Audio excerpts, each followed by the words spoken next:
比堅全解釋：你嘅獨立性格從邊度嚟？等我哋深入探討八字入面代表獨立同競爭嘅星曜比肩。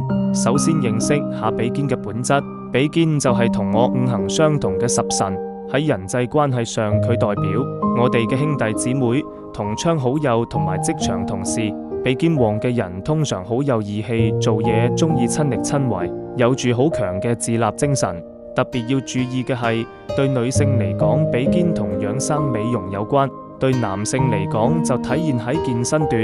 呢種自立自強嘅特性，令到比肩旺嘅人往往性格穩陣、夠膽冒險、積極進取。而家我哋睇下比肩喺唔同位置嘅表現，年柱出現比肩，代表細細個就要負起責任，通常會有阿哥家姐。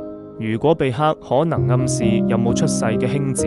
呢類人細個比較早熟，雖然得到長輩愛揚，但最終都係要靠自己。同父母相處好似朋友咁自在。月柱大比肩，特別容易形成工作狂特質。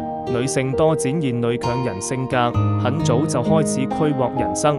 雖然人緣好，但係咩事都中意靠自己，唔中意依賴人。要注意官殺嘅影響，可能會令到自己被迫放棄理想。日柱座比肩喺感情上有好明顯嘅特點，夫妻關係熱情融洽，偏中意獨立自信嘅伴侶。兩個人價值觀相似，可以互相扶持，但要留意父母干擾，可能會影響婚姻選擇。太過投入，可能會搞到身體透支。時柱見比肩親子關係好似朋友咁，不時有爭執，但好快和好。仔女性格倔強獨立，只要唔受官殺克制，通常都能夠成才。教養方式較為開明。今堂課就講到呢度，如果覺得有收穫，歡迎訂閱關注，每都會更新易學知識。我們下期再會。